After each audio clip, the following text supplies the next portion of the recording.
Even though it's been more than a year of recovery and it's been more than a year that I've had any kind of cancer treatment, I still get these sudden waves of sadness, and they're not nearly as bad as they used to be when I was going through cancer treatment. You know, that's when I would get really down, especially in the cycles of chemo, and most especially after chemo had finished, because that's when I really sunk mental health wise. And I think I just thought that everything was just going to instantly become better, and not even instantly become better, but I guess I thought I had already completed the hardest part, and the rest was just about getting back to all the things that I wanted to do, without really realizing how long it would take me to really be able to do those things that I wanted to do because of side effects and things. I don't really know the best way to explain it. I guess it would just be a wave of sadness, also like a wave of numbness, not really feeling that much, a bit of sorrow, a bit of anguish. But numbness definitely is another word that I would use for it. And I don't know if that's because I used to use, I guess, numbness or just numbing out as a kind of a coping mechanism during chemo and cancer, whether that was good or not, or just the way that I process things, that I would just, not feel as many emotions to be able to get through the event. But I also wonder if it's just because that's just always the way that I've been. I don't know if that's more connected to, my sadness, or the waves of sadness that I'd experienced when I was younger. Maybe it's something that I always have to live with. Maybe the cancer thing has only just exacerbated it.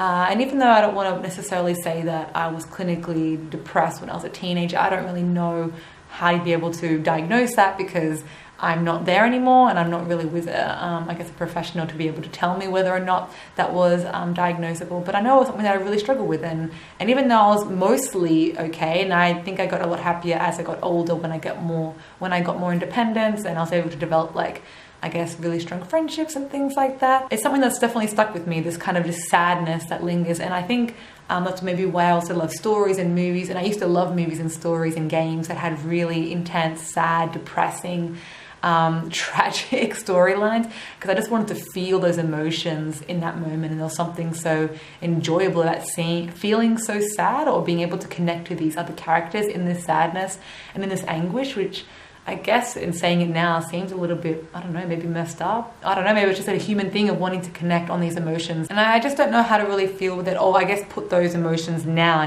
that I'm, I'm more than a year after cancer treatment. And even though that feels so far away from me, I know when you think about cancer survivors, I'm still quite fresh to the event. But I do feel like for the most part, I am moving on and I have all these normal things that are going on. But every now and again, I just get this wave of sadness, and a wave of also not feeling like I can connect with anyone, with friends or family. I just feel like all of a sudden I'm an outsider again.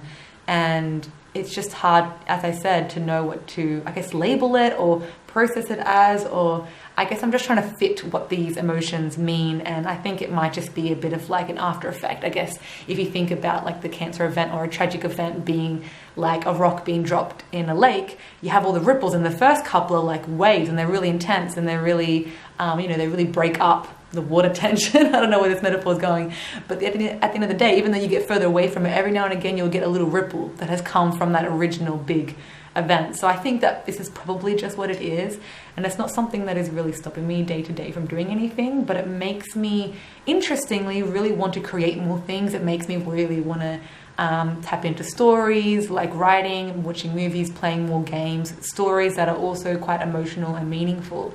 And that's something that has just been driving me towards that. And I think it's because of these kind of mixed, complicated and sad emotions that don't necessarily have an origin, that really have a defined cause. So given that I know that creative outlets are really healthy, and sometimes that's what you have to do to process those kind of sad things, that's what I'm going to be doing. I've recently bought some more games, and I think I'm going to try to get more into writing stories again, and hopefully that will help me not even maybe just process it, because maybe it's just always going to be there, and it's not like I'm just going to be able to throw it behind me or anything, but at the very least explore those emotions in a healthy way without bottling them up and having them turn into something worse or whatever. So I'm just going to go and try to pursue more creative things, whether that be in a passive way like watching movies, or in a more active way like writing.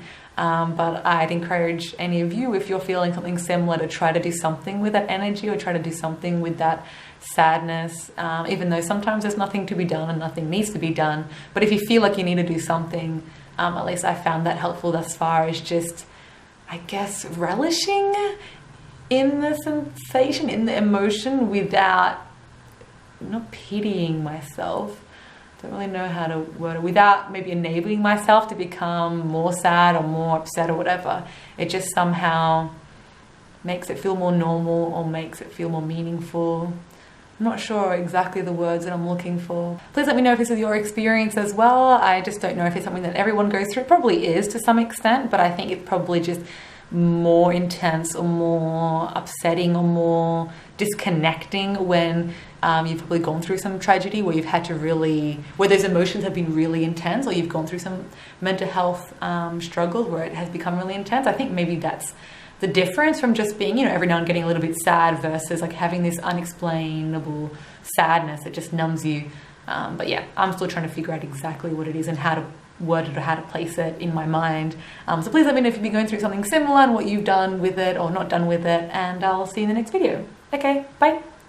Hey everyone, so I just want to update you with what's been happening.